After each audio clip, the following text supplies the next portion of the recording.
আমন্ত্রণ বিশ্ব বাংলায়, আপনাদের সাথে আছি আমি রায়হান রাব্বি। শুরুতেই সংবাদ শিরোনাম।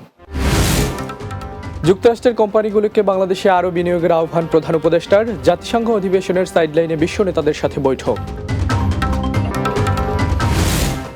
ক্রোয়েশিয়ায় বিদেশি শ্রমিকের চাহিদা বাড়ছে। জানুয়ারি থেকে জুন পর্যন্ত 1,15,000 বিদেশি শ্রমিককে কাজ ও বসবাসের অনুমতি।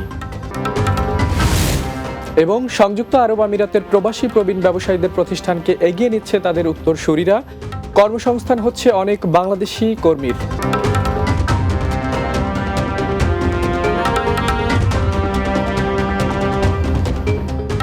শুনছিলেন শিরোনাম, এবারে বিস্তারিত।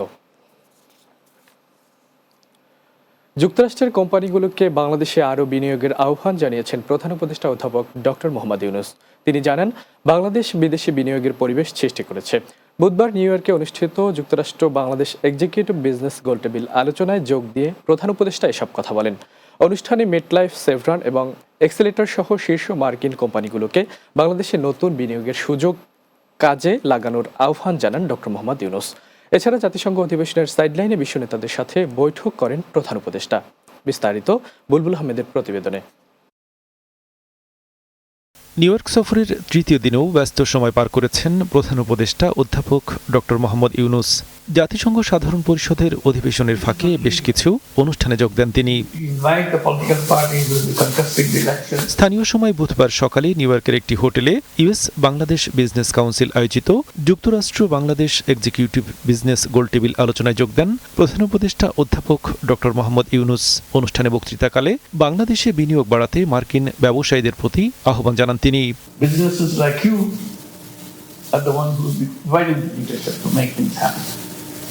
And seeing your interest in Bangladesh, businesses from other countries will be interested. How come they are going ahead and we are falling behind? So your progress will excite from the interest of the other countries and other business people.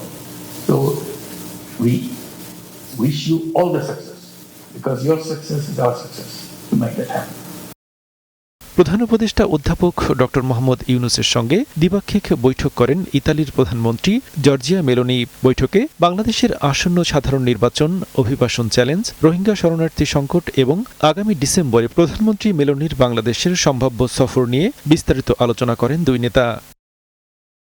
অধিবেশনের ফাঁকে জাতিসংঘ সদর দফতরে অধ্যাপক doctor Mohammad ইউনূসের সঙ্গে বৈঠক করেন পাকিস্তানের প্রধানমন্ত্রী শেহবাজ শরীফ। বৈঠকে দুই নেতা বাংলাদেশের আসন্ন সাধারণ নির্বাচন, অন্তর্বর্তী সরকারের গৃহীত সংস্কার কার্যক্রম, পাকিস্তানের সম্প্রতি ঘটে যাওয়া বিধ্বংসী বন্যা, বাণিজ্য ও বিনিয়োগ এবং আঞ্চলিক সহযোগিতার সম্ভাবনা নিয়ে আলোচনা করেন। এছাড়া প্রধান উপদেষ্টার সাথে সাক্ষাৎ করেন ফিনল্যান্ডের প্রেসিডেন্ট আলেকজান্ডার স্টাববের এবং কসোভোর প্রেসিডেন্ট। তারা বাংলাদেশকে সার্ক ও আসিয়ানের মধ্যে একটি প্রধান সেতুবন্ধন হিসেবে দেখতে চান। আসিয়ানের সাথে সেক্টরাল ডায়ালগ পার্টনারশিপের জন্য আবেদনপূর্ণ সদস্যপদের দিকে এক গুরুত্বপূর্ণ পদক্ষেপ বলেও জানান তিনি। বুলবুল আহমেদ, বাংলা টিভি। ক্রোয়েশিয়া চলতি বছরের জানুয়ারি থেকে জুন পর্যন্ত 1,15,000 বিদেশি শ্রমিককে কাজ ও বসবাসের অনুমতিপত্র দেওয়া হয়েছে। গত বছর একই সময়ে সংখ্যা ছিল 1,12,000-এর বেশি। সংবাদ মাধ্যম ক্রোয়েশিয়া উইক জানিয়েছে, অনুমতিপ্রাপ্তদের মধ্যে সবচেয়ে বেশি রয়েছে বসনিয়া ও হার্জেগোভিনা, নেপাল, সার্বিয়া, ফিলিপাইন ও ভারতের নাগরিক। এর মধ্যে পর্যটন খাতে অনুমতি দেওয়া হয়েছে 38,372 জন। এরপর নির্মাণ খাতে 36,864 জন, শিল্প খাতে 13,704 জন এবং পরিবহন খাতে 7,723 জনকে অনুমতি দেওয়া হয়েছে। তবে বাংলাদেশিদের বিষয়ে আলাদা কোনো তথ্য প্রকাশ করা হয়নি। এদিকে ক্রোয়েশিয়ার নিয়োগকর্তা সংগঠনগুলো বলছে, জনসংখ্যা হ্রাস ও তরুণদের বিদেশমুখী হওয়ার কারণে দেশটিতে বিদেশি শ্রমিকের চাহিদা বাড়ছে।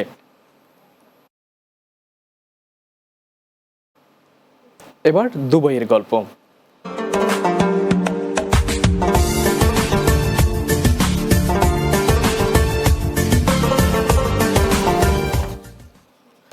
সংযুক্ত আরব আমিরাতে প্রবাসী অনেক প্রবীণ ব্যবসায়ীদের উত্তরসূরিরা এখন তাদের ব্যবসার হাল ধরেছেন। এমনই একজন মোস্তফা কামালের ছেলে রিয়াদ হোসেন।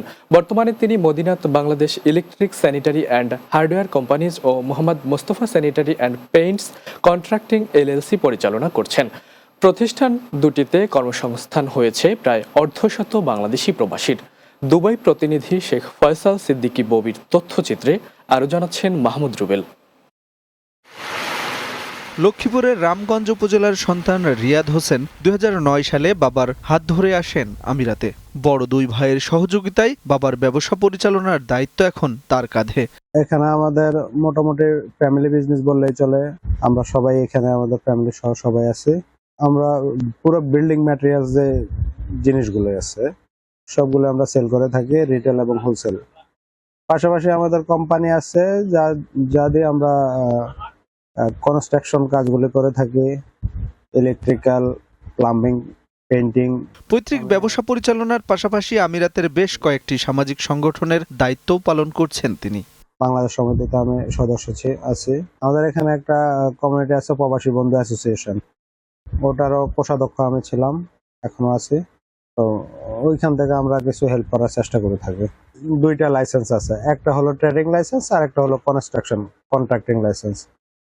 ট্রেডিং লাইসেন্সটার নাম হলো Madinat Bangladesh Electric Sanitary and Paint Trading, আর কোম্পানির নাম হলো Mohammad Mostafa Sanitary Paint Contract, যেটা আমার বাবার নামে করা হয়েছে। তো আমাদের দুইটা লাইসেন্স মিলে 40 জনের মতো বাঙালি ভাইয়েরা কাজ করে। আমিরাতে বাংলাদেশি শ্রমিকদের বিপুল চাহিদা রয়েছে, তবে নতুন ভিসা বন্ধ থাকায় তৈরি হয়েছে কিছু প্রতিবন্ধকতা। পরিকল্পনা হলো আমাদের বিজনেসটা আরো একটু ডেভেলপ করা, আর একটু বড় করা, আরো কয়েকটা শাখা করা। কিন্তু বিশেষ করে যেটা এখন সবচেয়ে বড় আমরা প্রবলেমের সম্মুখীন হচ্ছে সেটা হলো আমাদের এখন ভিসাটা না থাকার কারণে আমরা কাজগুলি করতে পারতেছি না। প্রবাসে থেকেও স্বদেশীদের জন্য কর্মসংস্থান তৈরি করে দেশের অর্থনীতিকে সমৃদ্ধ করছেন রিয়াদ হোসেনের মতো তরুণ উদ্যোক্তারা। Mahmud Rubel, Bangla TV, news desk. এ পর্যায়ে বিশ্ব বাংলা নিচ্ছে একটা বিরতি। ফিরে আসার পর অন্যান্য খবরের সাথে আরও যা থাকছে। মালয়েশিয়া ওয়ার্ল্ড ইনোভেশন কম্পিটিশনে স্বর্ণপদক জিতল বাংলাদেশি শিক্ষার্থীদের টিম কিরজানা। আকাশ পাঠাবো প্রজেক্ট নিয়ে সাফল্য।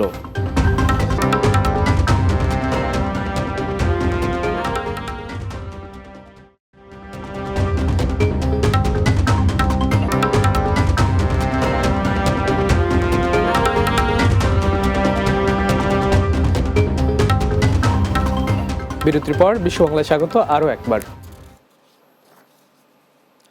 মালয়েশিয়া অনুষ্ঠিত World Innovation Competition and Exhibition ওয়াইজ 2025-এ স্বর্ণপদক জয় করেছে বাংলাদেশি শিক্ষার্থীদের টিম কিরজানার আকাশ পাঠাবো project.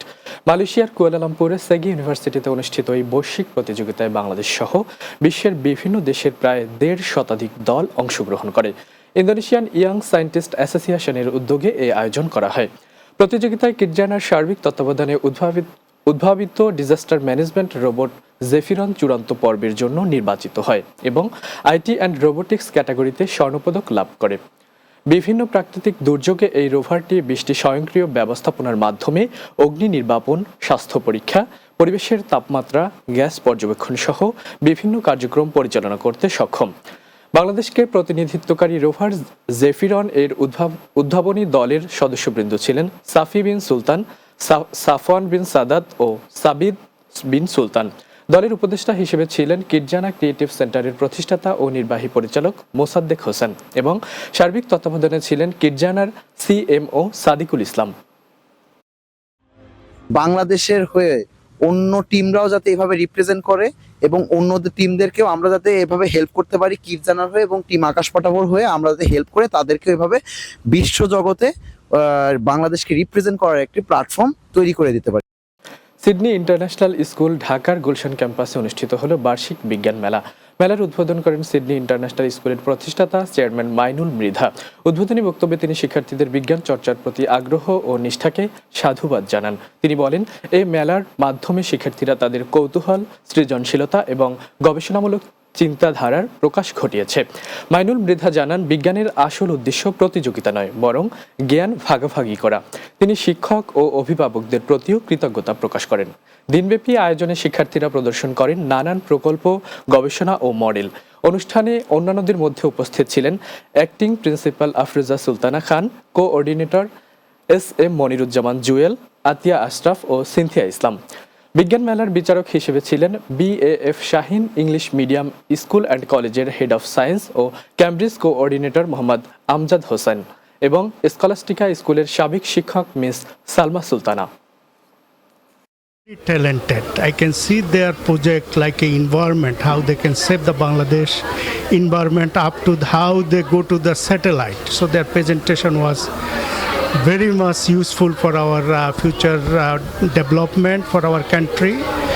They are talented, they are showcasing their presentation skill, their critical thinking. Everything was very good. BNP চেয়ারপারসনের উপদেষ্টা ও যুক্তরাজ্য বিএনপির সভাপতি আলহাজ MA মালিককে ইতালির ভেনিসে গণসংবর্ধনা দেওয়া হয়েছে। বৃহত্তর সিলেট জাতীয়তাবাদী ফোরামের উদ্যোগে স্থানীয় বাংলাদেশ সেন্টারে এই সংবর্ধনা সভা অনুষ্ঠিত হয়। প্রবীণ কমিউনিটি ব্যক্তিত্ব মুখলেসুর রহমানের সভাপতিত্বে অনুষ্ঠান সঞ্চালনা করেন ভেনিস যুবদলের সাংগঠনিক সম্পাদক মিজানুর রহমান।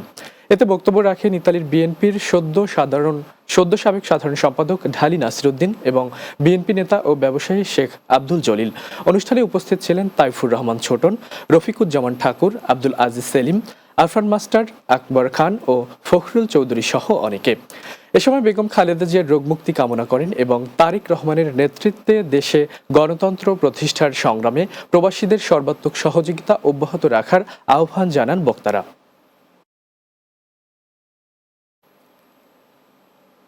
শেষ করব বিশ্ব বাংলা, যাওয়ার আগে শিরোনামগুলো জানিয়ে দেবো আরও একবার।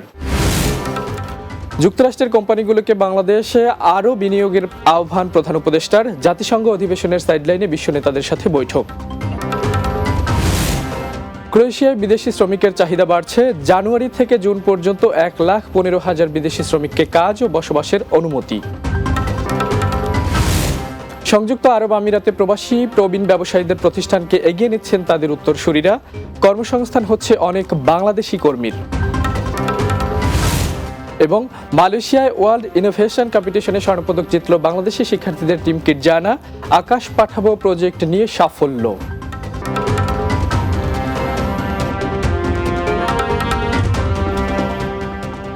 দর্শক, এই ছিল বিশ্ব বাংলায়। এতক্ষণ সঙ্গে থাকার জন্য ধন্যবাদ সবাইকে।